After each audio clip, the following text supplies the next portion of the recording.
Hello everyone, welcome in today's video.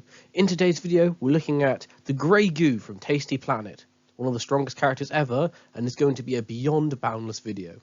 Hope you all enjoy, and let's get started. For those long-term fans of the channel, you may recognise me already doing a video on how strong the Grey Goo was from Tasty Planet.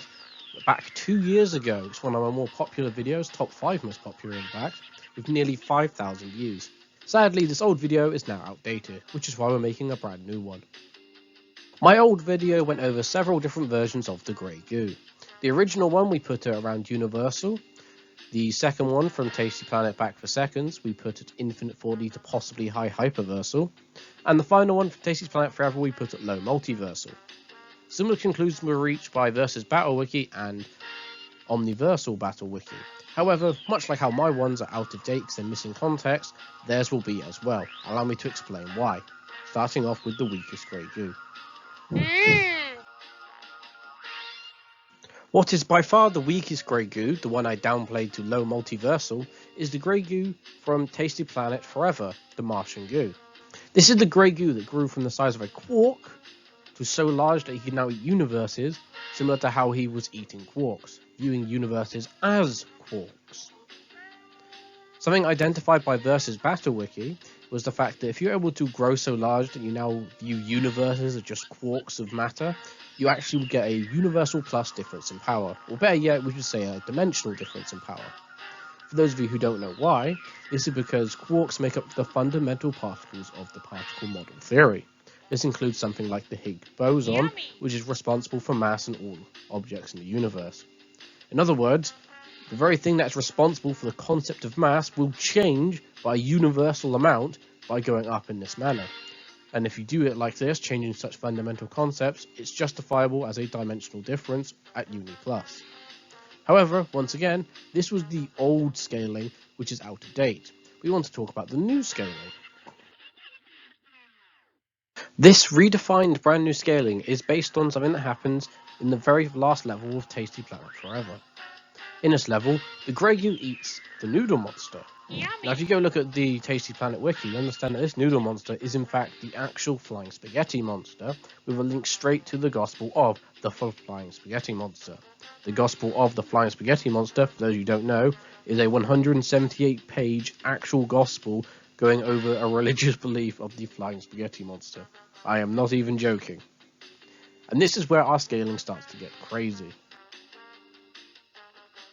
Before I talk about the scaling I will be using for the Flying Spaghetti Monster, I probably should talk about the part of the scaling I will not be using. It does have higher scaling than what I'm going to show in this video, meaning once again I'm actually downplaying the Grey Goo. However, some of the stuff I don't like to use for scaling. For example, this first bit of scaling I could use to get it higher but I will not, is religious-based scaling. It stated that the Grey Goo is the creator of heaven and hell, which links directly to the Bible as it is shown in the Gospel of the Flying Spaghetti Monster. We also know that in the Gospel of the Flying Spaghetti Monster, it is responsible for God and Jesus. I don't want to use any of that scaling in this video. I don't want to offend anyone's beliefs or anything like that, nor do I think power scaling should have religious beliefs. Meaning, I will not be using it, I'm just referencing the fact you could get the Grey Goo higher. Now for the scaling I'm actually going to use. The scaling is based on the fact that the Flying Spaghetti Monster is said to be responsible for everything in existence, including metaphysics itself. Later on, they clarify what type of metaphysics are we talking about when they have their philosophy section, and in their philosophy section, they bring up the work of Plato and Aristotle, even mentioning his theory of forms. This theory of forms of Plato, if you don't remember my Platonic concept video, are actually scaled to Outerversal when at their full capacity. If they're scaled at Outerversal, that'd make the Flying Spaghetti Monster, who is responsible for them, Outerversal as well. It would also make the weakest Grey Goo, the Martian Grey Goo, who, as you remember, grew past the size of a quark to a universe and back to another quark. That Grey Goo is only that of Outerversal. For this next part of the scaling, we need to look at some trivia and not look at the Grey Goo. This Grey Goo does peak at about Outerversal, and while it does keep growing, we don't know for how long or for how much. However, what we do need to note is that we just went from a quark to a universe, at least a universe in Tasty Planet, to be an outerversal difference because of the mechanics of going from a quark to the universe. We just showed this using the flying spaghetti monster. However, if we use this, we can actually use the trivia of the level to upgrade the scaling even further. The trivia of the level is, the name of the level is Forever Feast, meaning we keep eating. We also know the level starts and finish looking very similar. In fact, in my old video, I posted these two videos at the very start to see if people could tell which one was the quarks and which one was the universes, with the intent that the fact they look so similar, it was very confusing. Using this, we can actually say that there is an infinite loop of scaling here of going from the quarks to the universes, meaning there are an infinite number of outerversal layers. An infinite number of outerversal layers, for those of you who don't know, is Outerversal Plus. This will be useful for the next scaling that we're about to do. Yummy!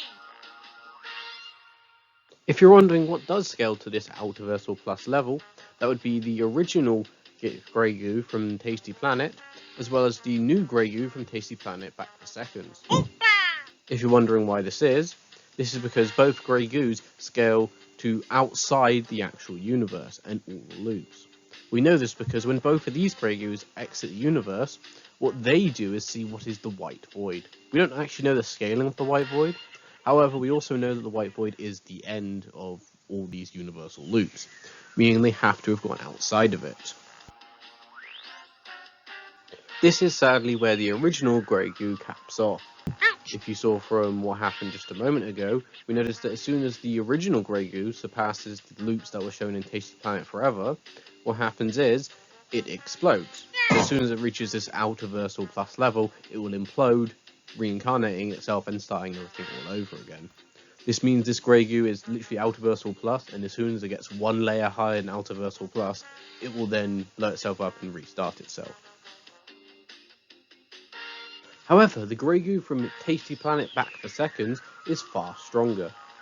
Unlike the original, which exploded as soon as they exited the final universe, the final reality, Yummy! the Grey Goo from Tasty Planet back for seconds exits and eats the Turtle of Time. And then the next Turtle of Time and the next Turtle of Time all the way down. Yum, This yum. is actually really impressive considering what the Turtle of Times actually are. To explain why the Turtle of Time is so impressive, let's just read off what they actually are.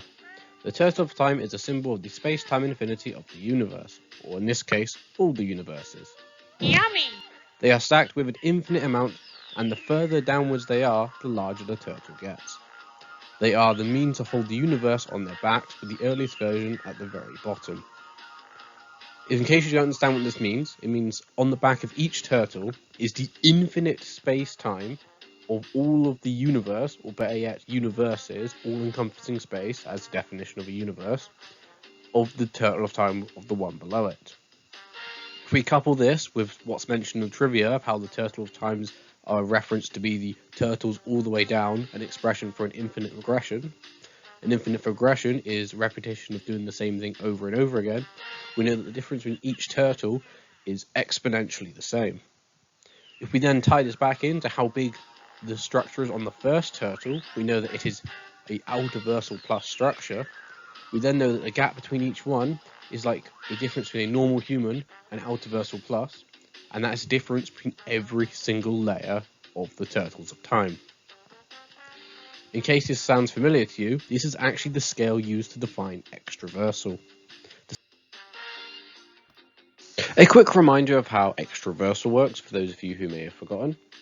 On a scale where we would define Outerversal of 1, we'd then say high Outerversal would be 2, Extraversal would be infinity. Just to add a little bit more context, the difference between each one of these levels is so much that you're redefining your ideas of concepts and axioms each time you go higher. It's absolutely insane. For example, if we were to add in Outerversal Plus, which Outerversal Plus is an infinite number of Outerversal layers, the fact that we're just stacking Outerversal would make it on the same level as Outerversal. It is still a level of just 1. If we would then tie in the definition of Boundless, I talked about this in my Boundless Explained video, comparing the old and new definition, Boundless would only be a 3 on this scale. So you can see how Extraverse level is absolutely insanely large. Knowing this, and the fact that the first turtle of time is Outerversal Plus, or a 1 on the scale, we could then say that the second turtle of time would be a 2, the third one a 3, and so on. We can then use this to quantify the level of the Grey Goo from Tasty Planet back for seconds. The absolute minimum level for this Grey Goo is what we physically see in the game. By physically I mean the ones we literally see him eat before it then claims he has an endless amount. And this is 59. I didn't count this myself, it's just stated in the official website. After this, we can just look at the logic of the fact that the Grey Goo is stated to go all the way down the tower, and we know the tower is endless. And we do know that the Grey Goo eats absolutely everything, to say the Grey Goo is most likely eaten an infinite number of these. An infinite number of these would make the Grey Goo from Tasty Planet back for seconds extraversal. Now, I have been asked before when making these Beyond Boundless videos, like, how do I know these characters are beyond Boundless, not just higher into Boundless, like I want it beyond the Boundless tier? Well, let's think of it like this. In the scale, we have a human as a 0, while Boundless is a 3. This means there is a difference of 3 different levels. The minimum level for the Grey Goo was 59. So imagine the difference between a human and a Boundless character. Repeat that difference 19 times. Then do it again, but this time with a high Outerversal Transcendence instead, and that'd be the minimum level for the Grey Goo. So I think it is very fair to say even the minimum is far beyond Boundless. And we don't even need to get started on the high end, which is definitely beyond Boundless. Now that we've talked about the power of the Grey Goo, at least at the end of each one of their stories, we should now talk about the Grey Goo's abilities. After all, unlike my other Beyond Boundless videos, this one actually features a character as opposed to a cosmology. So if we go back to the weakest Grey Goo, the Martian Goo from Tasty Planet Forever, we can look at how his ability to consume things can affect many different things, such as atoms.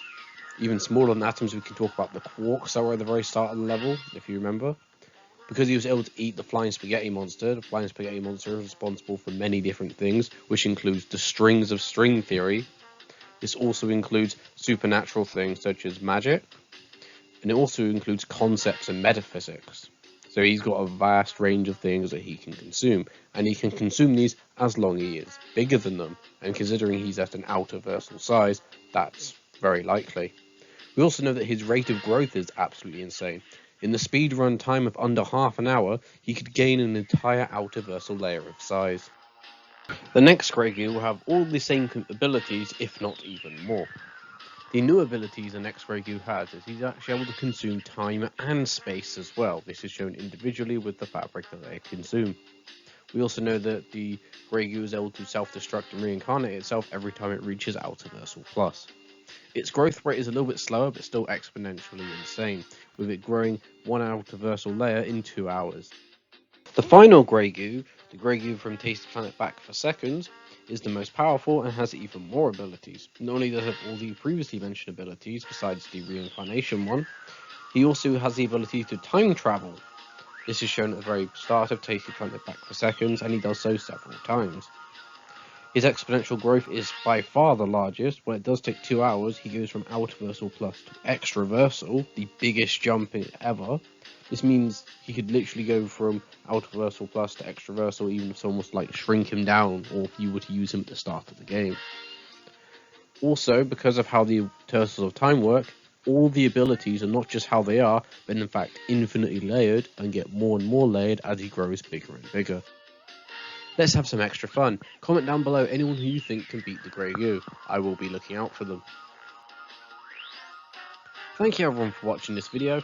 This video is a bit late, it's meant to be the 1000 subscriber special, but of course this video is 60 subscribers late in the time of me producing it. It's probably even later by the time it's online. Also, look forward to Christmas special. I'll be doing a Christmas special similar to I did 2 years ago because of the 1000 subscribers. So any of you who are not subscribed, please subscribe, because on the Christmas special, I'll be shouting out every single subscriber and all my friends and how they've progressed since 2 years ago. Check out my friends Captain Forrest, Korin, Keefe, and many other friends that I can't even name because there's so many of them down in the description below. Also check out my Discord if you want to talk to me. Hope you all have a Merry Christmas, and thank you all for watching.